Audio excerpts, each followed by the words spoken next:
Эта собака смотрела в люк каждый раз, когда выходила на прогулку. Его владелица понятия не имела, почему, пока не открыла его и не была потрясена тем, что было внутри. В маленьком тихом городке в Турции жила красивая и умная немецкая овчарка по имени Аксель. Он был очень хорош, и ему нравилось, когда его видели по соседству.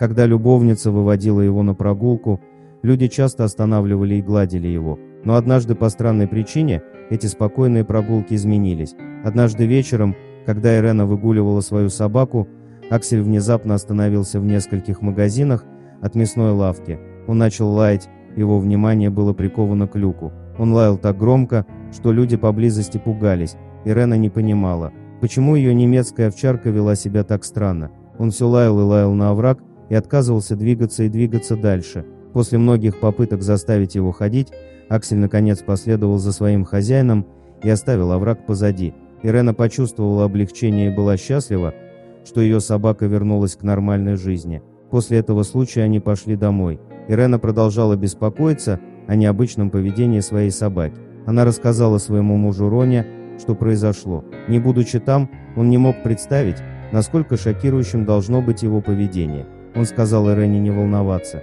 Аксель, вероятно, увидел в люке маленького грызуна и слишком обрадовался. Этот ответ не очень удовлетворил Ирену, но она все еще чувствовала, что должна отпустить ситуацию и больше не думала о ситуации. На следующее утро они снова пошли гулять по окрестностям. На этот раз Ирена уделила особое внимание, так как они прошли один и тот же водосток. На этот раз собака не залаяла. Вместо этого он сидел посреди улицы рядом с канализацией. Несколько минут он смотрел в канализацию, не двигаясь ни на дюйм. Ирена в очередной раз была поражена странным поведением своей собаки. Она попыталась заглянуть в канализацию с того места, где стояла, но ничего не увидела. После того, как она заставила Акселя встать, они отправились домой. Такое поведение продолжалось 3 дня, и всякий раз, когда она брала Акселя на прогулку, он останавливался у оврага и смотрел вниз. Он сидел и смотрел. Как-то вечером Ирена снова шла по обычному маршруту со своей собакой. Животное радостно бежало рядом со своей хозяйкой, пока они шли к мясной лавке. На этот раз Аксель лишь ненадолго остановился у канала, но не остановился. Когда они пришли в мясную лавку, Ирена с радостью купила Акселю его любимые сосиски. Однако, когда она открыла пакет, чтобы накормить его, собака сделала то, чего никогда раньше не делала.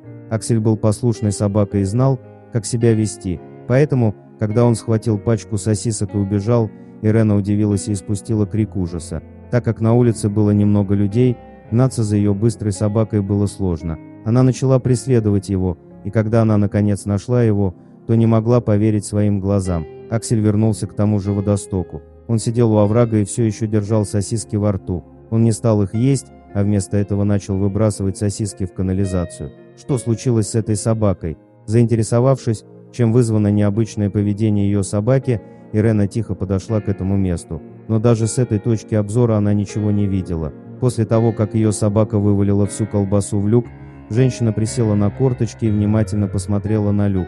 То, что она потом увидела, повергло ее в шок. Она не ожидала такого зрелища. Недолго думая, Ирена достала свой мобильный телефон и позвонила в пожарную часть. Примерно через 15 минут на место прибыли экстренные службы.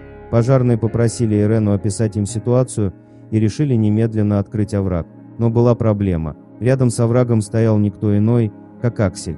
Он угрожающе зарычал на пожарных, явно предупреждая их о себе отозвать. Помощники не знали, что делать. Наконец, с помощью Ирены им удалось успокоить животное и отодвинуть его на несколько футов от оврага, чтобы пожарные могли спокойно работать. Пожарные извлекли несколько инструментов для извлечения и быстро удалили металлические стержни, закрывающие ливневую канализацию. После того, как крышка водостока была снята, пожарные смогли внимательно осмотреть внутреннюю часть водостока. Тем временем вокруг места происшествия собралось несколько человек. Все они наблюдали за поведением собаки и недоумевали, почему. После нескольких минут тихого ожидания пожарные наконец раскрыли, на что Аксель смотрел и что защищал. Пожарный полез в канализацию и что-то вытащил. Оно было живым. Все подпрыгнули от шока, когда он рассказал, что это было. Крошечный котенок, не старше нескольких недель. Удивительно, но на этом история не закончилась. Пожарный спустился в канализацию еще 4 раза. Каждый раз, когда его рука поднималась, У него был маленький котенок того же размера и возраста, что и в первый раз. Все зрители были настолько потрясены, что задыхались каждый раз, когда пожарный поднимал руку. Ирена тоже удивилась. Она видела 2 котят в канализации. Для нее было неожиданностью, что их было 4. Бедные котята застряли во враге на 3 дня, пока их не обнаружил Аксель. Они были переохлаждены, истощены и очень слабы. Малышей отвезли прямо к ветеринару, который осмотрел животных. Затем их поместили в приют для животных. Как котята попали в это место, выяснить не удалось. Возможно, их смыло в канал.